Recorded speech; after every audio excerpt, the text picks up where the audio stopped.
ایک ہمارے ہاں خطبہ حجت الوداع کی بڑی الحمدللہ ہم بات کرتے ہیں. کیا نبی علیہ السلام نے فرمایا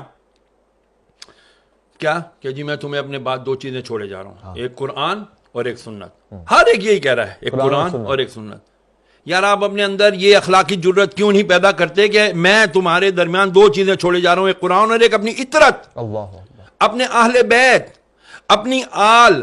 صحابہ کیوں نہیں فرمایا میں تمہارے درمیان صحابہ چھوڑے جا رہا ہوں؟ صحابہ کے لیے یہ بھی حدیث ہے نا کہ میرے کسی بھی صحابی کو, مفہوم عرض کرتا ہوں کہ تم میرے کسی بھی صحابی کی اقتدا کرو گے تو ہدایت پا جاؤ گے.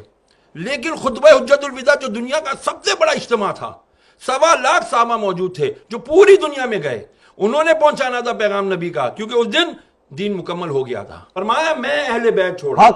کیوں؟ اس کی سب سے بڑی وجہ, صحابہ بھی وفات پا گئے, کئی صحابہ نے شادیاں نہیں کی, کئی اصحاب کے اولاد ہی نہیں ہیں, لیکن اللہ نے قرآن میں وعدہ کیا ان شانیہ کا هو الابتر, اے محبوب تیرا دشمن ہی بے نام رہے گا لیکن تیری آل چلے گی, تیری آل چلے گی, قیامت تک سید ہوگا. آئے گا ایک آخری سید جس کا نام مہدی ہوگا, محمد ہوگا, وہی آ کر کے پھر دجال کو بھی مارے گا, وہی آ کے جب حضرت عیسیٰ علیہ السلام کو بھی کلمہ پڑھا کر کے وہ کہیں گے کہ اب میں لا الہ الا اللہ محمد رسول اللہ کا کلمہ پڑھتا ہوں. اب بات آ جاتی ہے یہاں پر کہ ہم کیوں نہیں سناتے کربلا کا, چھوڑ دیا کربلا کو, شیعوں کا کام ہے یہ, تو ہمارا کام نہیں ہے. یہ کس نے کہہ دیا کہ یہ خالی کربلا اہل بیت نبی کی آل صرف شیعوں کا ٹھیکہ ہے؟ سوری ٹو سے اگر میرے الفاظ سخت ہیں تو یار, نبی علیہ السلام نے فرمایا قرآن کی نص ثابت ہے. نص اس کو کہتے ہیں جس پہ قرآن سے دلیل آئی ہو. تو قرآن کی آیت مباہلہ نہیں ہے, آیت تطہیر نہیں ہے. میں تم سے کچھ نہیں مانگتا, نبی فرما رہے اللہ کی, میں کوئی کچھ نہیں سوال کرتا تم سے, الا المودۃ القربا, میرے اقربا کی, میرے اہل بیت کی, ان کی مودت رکھو. اور مودت محبت سے بہت عالی مقام ہوتا ہے. اس کے اندر اگر ہم جائیں گے نا, لیکن جب تک وہ کرائیٹیریا نہیں بنے گا اس وقت تک بچیں گے نہیں. کون سا ٹولہ شروع ہو گیا جی, ذرا سا ذکر اہل بیت کیا, ذکر علی کیا, انہوں نے کہا جی تفضیلی ہے تو رافضی ہے, اب اس کا کیا کریں, یہ بھی تو مسئلہ ہے. میں نے آپ سے عرض کیا نا, ہمیں دوبارہ ریویو کرنا پڑے گا. میں تمام علماء اہل سنت سے ہاتھ جوڑ کر, میں حقیر فقیر آدمی, طالب علم ہوں, میری کوئی اوقات نہیں ہے, صرف ہاتھ جوڑ کر جید علماء سے, بڑے علماء کرام سے عرض کروں گا, خدا کے لیے ایک تو ہم اپنا ایگو, انا کا خول توڑیں, گردن میں جو سریے ہیں ان کو ہاتھ جوڑ کر عاجزانہ آپ کی جوتیاں پکڑ کر عرض کرتا ہوں, خدا کے لیے بیٹھیں. ہماری آج آنے والی نوجوان نسل کو نہیں پتا کہ بھائی مولا علی کون ہے, مولا حسین کون ہے, حضرت امام حسن کون ہے, نہیں پتا. رسول کی اہل بیت کون ہیں, ان کو نہیں پتا. اگر ان کو پتا کرنا ہوتا ہے تو وہ اٹھاتے ہیں اور کس کے بیانات سنتے ہیں, وہ اہل تشیع علماء کرام کے بیانات سنتے ہیں. بہت بڑے بڑے نام ہیں, میں شہنشاہ نقوی صاحب کو بہت اچھے سے جانتا ہوں, میں مسعودی صاحب کو بہت اچھے سے جانتا ہوں, میں باقر صاحب کو جانتا ہوں, بہت بڑے بڑے علماء ان کے ہیں. لیکن کیا عوام علماء اہل سنت اپنی اس جو بھی کمی ہے اس کو ختم نہیں کر سکتے؟ میری التجا ہے, خدا کے لیے تفضیلیت کا لیبل ہر ایک کے اوپر نہ لگائیں. صحابہ کرام علیہ رضوان ان کے اپنے مقام ہیں, اہل بیت کا الگ مقام ہے. کیوں مقابلہ کرتے ہیں آپ لوگ؟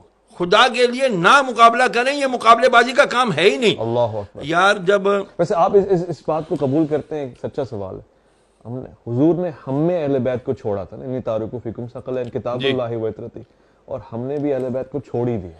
دیکھیں کرائیٹیریا دے دیا, ایک اصول دے دیا, قرآن کو پکڑے رہو گے ہدایت پر رہو گے, قرآن کے ساتھ دوسری چیز کیا چھوڑی, اہل بیت پکڑو گے تو ہدایت پر رہو گے. خالی اہل بیت پکڑا, قرآن چھوڑ دیا گمراہ, قرآن پکڑا اہل بیت چھوڑ دیا گمراہ, دونوں. کیونکہ اہل بیت کون ہے یار؟ کربلا اگر نہ برپا ہوتا, میں بہت بڑی بات عرض کرنے لگا ہوں, اگر کربلا کا واقعہ نہ ہوتا تو خدا کی قسم حق اور باطل کا پتہ ہی نہیں چلنا تھا. اللہ اکبر. پھر تو وہی ہوتا جس کی لاٹھی اس کی بھینس. یزید آ جاتے ہر دور کے اور کہتے ہیں جی ہم اتھارٹی ہے, ہمارے پاس طاقت ہے, ہماری بات مانو, ہم جو کہہ رہے ہیں وہی حدیث ہے, ہم جو کہہ رہے ہیں وہی شریعت ہے. امام حسین نے کیا تھا یار, بڑے مزے سے مدینے میں رہ رہے تھے, بڑے آرام سے جو ہے نا زندگی گزار سکتے تھے, وظیفے مقرر ہو جاتے, کسی جگہ کی گورنر ہی مل جاتی. ہاں جی, گادی نشین بن جاتے لوگ یہاں پر. کتنی بڑی گدی آپ کے پاس ہے. ہاں آج اللہ اکبر. تو پھر ذرا بتائیے جو آل رسول ہوتے اس سے بڑی گدی کسی کی ہونی تھی؟ نہیں ہونی تھی نا. لیکن نہیں ہے، کہتے ہیں نا جن کو دھوکے سے کوفے بلایا گیا، جنہیں بیٹھے بٹھائے ستایا گیا، جن کی گردن پہ خنجر چلایا گیا، اس حسین ابن حیدر پہ لاکھوں سلام۔ آج اس حسین نے اگر قربانی نہ دی ہوتی 61 ہجری میں، خدا کی قسم اسلام کا نام لیوا کوئی نہ ہونا تھا، پھر یزید اور صرف یزید ہوتا۔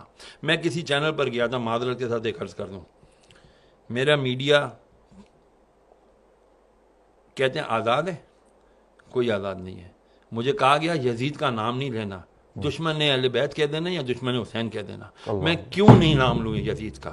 لعنت بھیجی جب تک میں یزید لعنت اللہ علیہ جب تک نہیں کہوں گا میری تسلی نہیں ہوگی۔